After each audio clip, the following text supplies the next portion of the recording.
We often don't realize that we are the key to our own happiness, and that happiness starts with healing and transformation. Whether you need healing, guidance, clarity, understanding, or just some honest sister talk to feel connected, heard, and supported, you are welcome and safe here. So join the conversation and be healed. Welcome to Soul Healing Conversations with your host, Roz Kincaid. Well, hello, everybody, and welcome back to another episode of Soul Healing Conversations. I'm your host, Roz Kincaid, and I thank you all for tuning in with me today. So, today I'm going to be talking about a topic that's near and dear to my heart, but has given me some trouble throughout the years. Yes, today I am talking about money. I'm talking about that almighty dollar bill, y'all. And listen, if you've been following me on social media for any amount of time here lately, you've probably been seeing me talk a lot about money. Well, that's because honestly, it's time that we address money in this community and we start to do the work to free ourselves from the wounds and the limited thinking around money so that we can rightfully experience the highest level of abundance. Like, if we are walking around here saying that we are fragments of God and we come from God and we are source and we believe that, then we need to get ourselves behind the idea and the fact that we can be as abundant just as source is. So there's that. So the other reason that I am talking about money is because I've partnered with Julian Crossan Hill of Priest of Anana and created a 12-week program on money and abundance. It's called Abundantly Being, and this program is for you if you are fearful about spending money and receiving money, you are doubtful about money showing up on time or money not showing up, you have shame around money where you keep a lot of debt and you're embarrassed about it, or you tend to, in all honesty, hide money or hoard money, or you find yourself like manifesting money under pressure and taking frantic action with money, or you just don't trust God or source to come through and provide the money that you need, and you feel pressure around money to go out there and hustle and paper chase and do all the frantic and pressurized things that you know to do to get money, or you want some manifestation support tools and strategies for your money. Well, we have created this program specifically for you if you identify with that. So this program includes live group calls, guided meditations. Shoot, we got yoga routines, lots of money mindset work. We have some human design in there. There's all kinds of valuable and fun stuff in this program. And if you've been struggling to call in money, hold money, create abundance for yourself, or again, you're fearful of not having money, then this program is exactly for you. I myself have struggled with scarcity and done lots of work to plug back into sufficiency and faith and belief around money and take action to put myself in a better financial situation. And yeah, it takes effort, it takes work, and it's not just about money. It's about the energy that you're holding about money and your connection to the true source of abundance. So, again, if this sounds interesting to you, or you feel the nudge, or you have been waiting for something to help you get your money together, get your money, honey, then consider joining us. Registration is open. Payment options are available if you need them. So go to my website, www.rozkincaid.com/abundantly being to register. We start in 2 weeks in October, y'all. So get in there if you're going to get in there. Okay, so let's talk about money, y'all. We got to talk about it. So I want to first start off by sharing a little bit about my money story, my story with money, because it'll kind of give context to all of this and help you guys identify and relate to the struggle of money. I did not grow up rich. I grew up in a a rural working town in North Carolina. Both my parents worked. Hell, all my family worked. My dad was a corrections officer. My mom was a factory worker. My grandparents worked in the factory. I mean, that's mainly because that was all that was really there available to them um in the area that I grew up in. It was either that or farming or mechanic work. And so all of my family worked. And I remember not like feeling like we were poor, but I just knew that money was limited for us. And I could feel that. And I witnessed that in how my parents managed money. I could remember my mom um, talking about having to rob Peter to pay Paul, and I was like, "What does that mean?" Like, parents say stuff when we're kids, and I'm like, "What the hell does that mean?" And I could see the frustration and the tension, in my parents' faces when, um, you know, it would come time to pay bills. Um, I can't remember if our electricity got cut off, but I do remember having to like always open up the stove, the oven to like get heat to come around the house. It might have been a snowstorm, but anyway, anytime anytime I needed anything, like there was a period of time that had to pass before my parents came through with that because they had to move things around. They had to see. We gonna have to see maybe later, not today. And I find myself saying that to my child sometime because listen, she thinks that like we own Target and like we don't. I have to tell her we are not going to Target today. And I don't and because I've always heard, we don't have enough money for that today. We're not getting that today. I repeat that same thing to my child all the time, and I don't and part of me is like I don't want her to grow up thinking that we don't have enough money. But I don't want her to be running around here thinking about everything she sees she got to buy too. Like that's not correct either.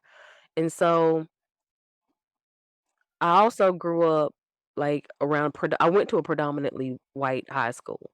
And so the area that I grew up in, again, like I said, was rural, but there was an area of town where you had kids who lived in nice houses, had pools in their backyard, took vacations, yearly or a couple times a year.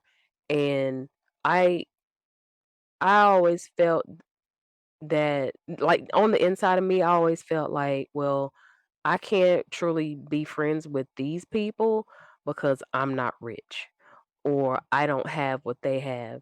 And it wasn't that they made me feel that way, but they all kind of clicked up and grew up in groups. And it wasn't until I got into sports that I started to see behind the scenes of people that I thought was rich, right? And and I could and then it kinda, like, drove home the fact that, okay, we're not poor, but we're not exactly rich either, and I asked my mom, "Are we poor?" And she told me, like, "No, we're alright." I'm like, "Well, what is alright?" Like, what is alright?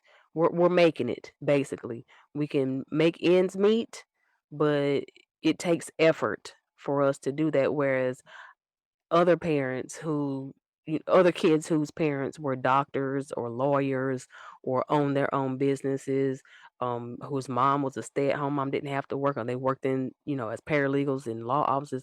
They didn't have to worry about, or it seemed like they didn't have to make, ends meet. And all of those experiences kind of helped shaped my belief around money. Like I started to believe that if I don't hold on to this money, it's never going to come, or I'm never going to have money. So I'm going to hang on to everything that I have. And it made me feel like, you know, limited with money. I had to penny pinch, even, in college and even after college. I used to be very meticulous about budgeting, and I could make like 30, $40 stretch at the grocery store.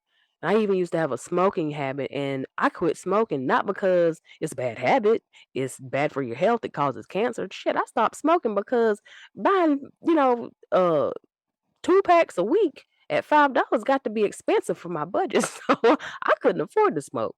And so I quit smoking cigarettes because I couldn't afford it anymore. I felt like I couldn't afford it anymore. Now, granted, smoking is bad, but it's crazy now that I think about it that, you know, I didn't think that my health was the priority for me to quit smoking. It was the money. And so I a lot of things started to shape up for me around my belief system around money that caused me to like live in this poverty consciousness or scarcity consciousness. And even after being married, I was funny about like coupling our money and joining our finances, and I was very curious about my husband's finances, as you should be as a single woman. Like, that's important to know. You need to understand what you're walking into, when you're dating or engaged or about to partner with someone. What is your financial situation, and how is it going to impact my good credit?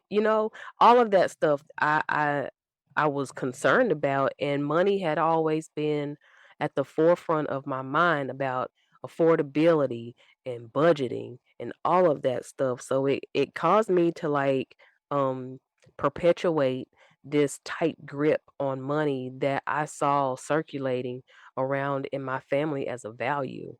Like, we weren't rich and we didn't grow up rich, and I'm a black woman, so that tells you most of what you need to know about you know, growing up with money. You don't necessarily, I didn't grow up with an inheritance or, um, generational wealth. We had to create that shit on our own by working hard. Like, that's another thing. Working hard gets you paid. Working hard makes you rich. And as I, got older and started to see other examples, I started to question. I'm like, what the fuck? I got to be, working like a Hebrew slave out here just for these coins, just for half of what my white counterparts or a fraction of what my white counterparts are making. Like, I'm just as educated. I went to school too. And it just, I started to just question a lot of things. So let's change gears for a minute and let's talk about what money is, what it actually is. And y'all know what I'm going to say. Money is energy, because everything is energy. Scientifically, if you boil it all down and you look at everything under a microscope, subatomically, everything is energy. And when it starts to group together, it's light. And so money is just is really a shitty proxy for energy. It's a tangible manifestation of abundance, and it's something that we have not only energetically but physically have assigned value to. And I think that in my experience, we have overvalued money to the point where it has started to not started, but it's caused separation within our society where, you know, we disregard the homeless in some ways, meaning that in the more wealthier parts of town, we tend to push poorer people. That's what I'm trying to say. We tend to push poorer people or the homeless to the outer skirts of of the cities and towns. And I know that's, not the case in some areas, because I know that there are millionaires who still wear plaid shirts and overalls and drive a beat up Ford pickup truck, and you would never know that they sitting on a gold mine. So that's not what I'm talking about. But overall, society, we tend to shade and put this bad and negative connotation on people who don't have money, or who don't have as much money, or who aren't rich. And so, you know Again, money is just like anything else. It's energy. And if somebody tells you that money don't grow on trees, they're telling you a lie because money is made of paper. Paper comes from trees. So yes, money grows on trees. So just for a minute, I want to talk about scarcity because I mentioned that earlier. Scarcity and poverty mindset. So y'all know I like a good definition. And I want to define scarcity for you just to like give some clarity and some context around what we're talking about today. So scarcity is defined as as an economic concept that refers to the basic fact of life that there exists only a finite amount of human and non-human resources which is capable of only producing a limited maximum amount of economic goods. Now, notice I said the words uh finite, limited. That is scarcity. Things that are finite have a beginning and an end, and they are limited. That is the mindset of scarcity where you only think that there is never enough. And that's one of the three scarcity myths that I want to kind of dig into a little bit today. That there's not enough. That we believe that there's not enough to go around when there is. This scarcity is used in TV, in business, in marketing to control the masses. It like I really do think that the government, and I'm not trying to, overthrow the government or anything, but look at it though. Like it's used to control people's spending. Like even with the 401k contributions and IRA contributions, there's federally a limited amount of money that you can put into your own savings. That's control for someone to tell you you can only put this amount of money to the side for yourself. And we use scarcity as a way to facilitate that belief, that mindset. Also used to create division and increase separation amongst people. You got the upper class, middle class, lower class. That all creates division, and we perpetuate that kind of thinking by believing that there is separation when really, again, if we all come from source, there is no division, there is no separation. And that myth that there's not enough is also the belief that you're not enough and that there's shame around providing and having. But source says that you are enough. So why don't we believe that?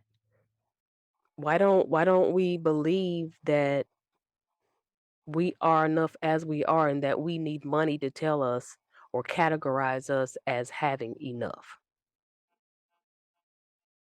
Interesting. Something to think about. The second myth is that more is better, that the perception of having more says that you are better. More is better is also hoarding. It turns into hoarding, it turns into overconsumption and overambition. You having to do more to keep what you have. You having to be more to be more. And it skews our sense of like this idea that more is better.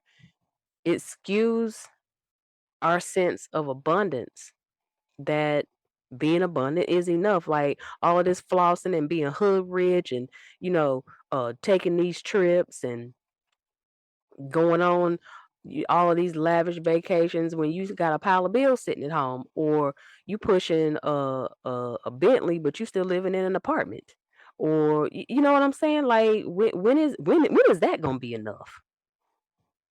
And that whole more is better thinking, it also brings in this element of competition where we're judging each other, and failure comes into play. Like if we don't have this, if we don't have more than the next person, then we failed. Or if we don't, have a certain amount of money in our bank account, then we're not as good as.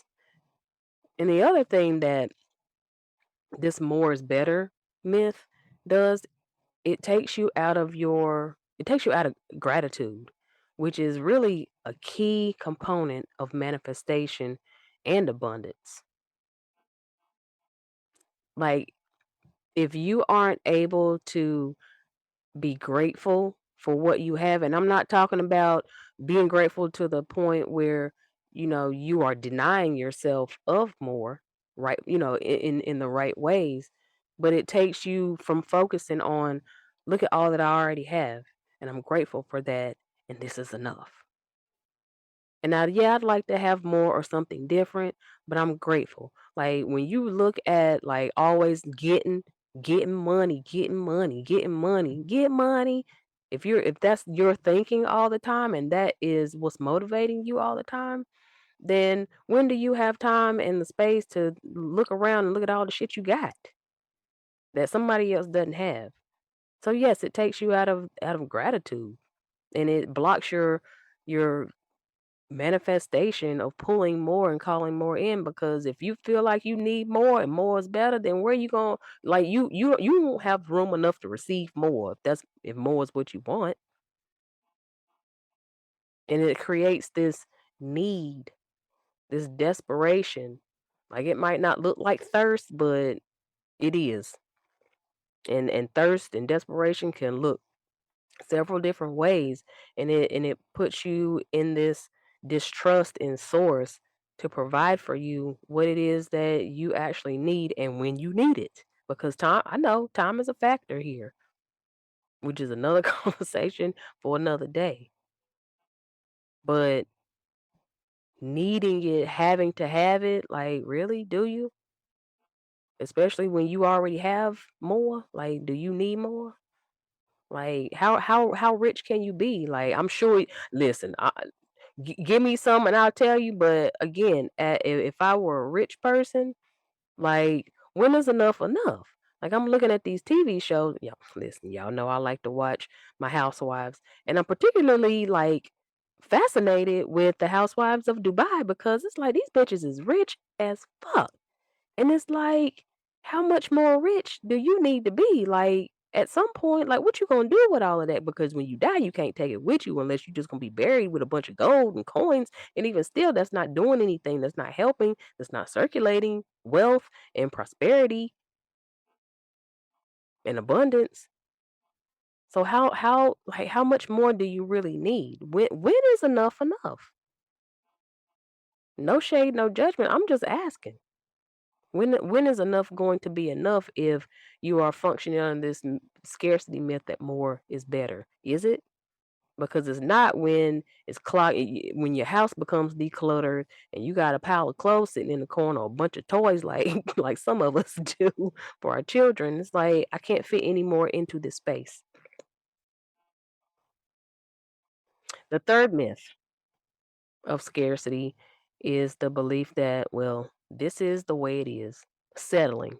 This is how it is. Let me tell you what that does. That takes you out of your creatorship. That takes you out of you being the manifester and creating for yourself. That also makes you complacent in accepting things that you wouldn't normally accept. Like you become a little bit of a doormat and just lay down and just let life happen to you when you have the ability and the power to create, to shift, to change. Like you are not a victim, okay? You are not a victim, and that's what this is the way it is mentality creates. That false belief that perpetuates that victimhood. That I am a victim of my financial situation. I'll never be able to get out of it. Well, listen, um, if you think it's so, it will be so. If you think you'll never be able to get out the mud and overcome of financial hardship or get out of debt, If that's what you believe, then that's what will be. And so just know that things will change when you take the steps to change them. Like, yeah, things are going to continue to be the same the way they are until you do something about it. So, those are your three myths of scarcity. And how these mindsets affect how we behave with money are many. These myths, this scarcity, it affects how we spend. Like some of us won't spend it all, and some of us, as soon as we get a check, it's gone. Like even before we get it, it's gone. And that whole, I gotta have more, I gotta have more. Money be gone before before the money even hit the bank account, or before you even make it to the teller's drive through at the bank. Overspending. This scarcity mindset can lead to hoarding. Like I said, more leads to clutter, clutter, clutter. And not only does having an overabundance of things clog up your space, but it clogs up the energy too. Like, think about the last time you cleaned out your closet or you cleaned out the refrigerator. That's a good one. Think about how that felt, how the energy just flowed and how it looked, and like, oh gosh, I can actually see the back of the refrigerator. I can actually see through my closet. I can actually see what's on the floor.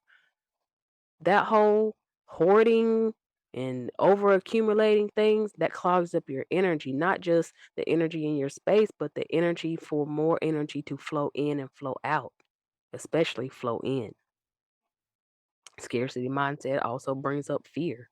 I talked about just a few minutes ago, the fear of something being taken away. And so we clench tightly onto it, or we won't exercise our benevolence and give because we are fearful that we won't get it back. Scarcity also affects our worth. Like, we gotta decouple this whole money and self-worth thing, that uh if I'm not making a certain amount of salary, or if I'm not holding a certain amount of money, then I'm not worthy. I ain't shit. I'm no good. This person's better than me. Your worth is not tied up into a C note or a certificate of deposit or a Bitcoin. That don't that does not define your worth. Like, you are worthy because you exist. Like, we have to really start to get back to source. And that's what scarcity mindset does. It creates not only this division amongst ourselves as humans, but it creates this separation from us and source. Not that source leaves us, not that God is ever leaving us, but we leave God.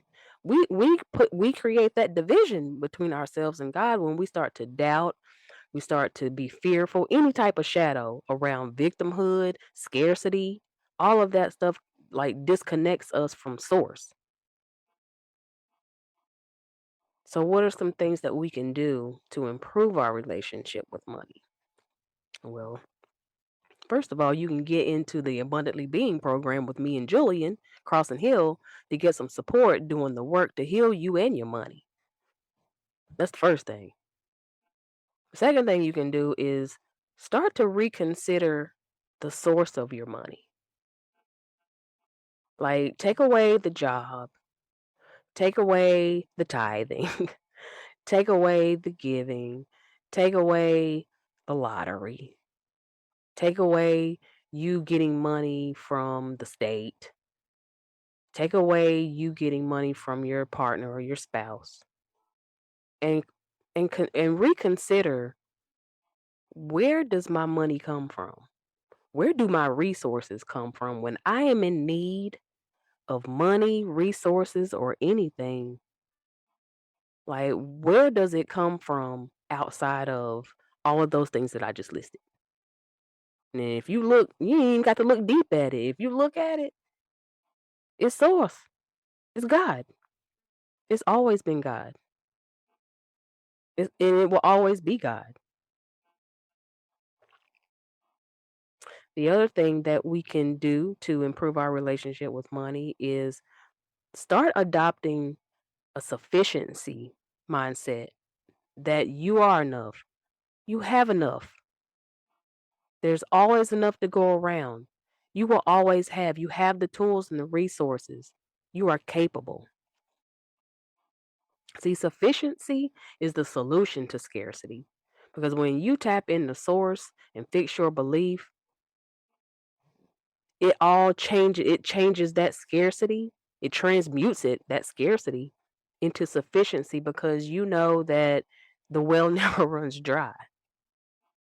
And I'm sure that if you look back into your personal history, that you will see when there are times when right in the nick of time, and not even just right in the nick of time, but you have always been provided for.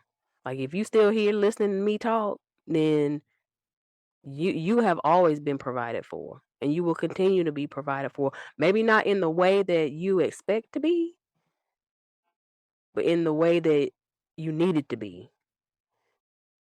And so you have to look and start finding your own experiences in your own history of sufficiency. Like finding the good enough. Like when is it good enough? Like some of y'all are brand whores and you won't I know I'm one and I won't listen. There's certain brands that I just can't use just regular, giant or food line brand stuff. Like it has to be Quaker or, you know, Stouffer's or whatever. But you have to find the good enough and stop perpetuating that if you don't have a certain kind or certain brand, a certain type or a certain amount, then it's not good enough and you're not good enough. Are your needs met? Like start to look at that. The other thing that we can do to improve our relationship with our money is calm it the fuck down. Calm down. Can we calm down? Can we please try to get our nervous system in check and regulated and work through this anxiety when we open a bill, when we look at our bank account, when somebody asks us for money, when we go put gas in our tank? There's this rise in us that we get tight, our chest gets tight, shoulders get tight, jaws get tight, everything starts to contract. And that, y'all, does not help bring in the abundance that you want so much. Because let me tell you what that energy does. That energy tells the universe, well, she must like being all tight and pressured like this. So we're going to continue to provide that for her.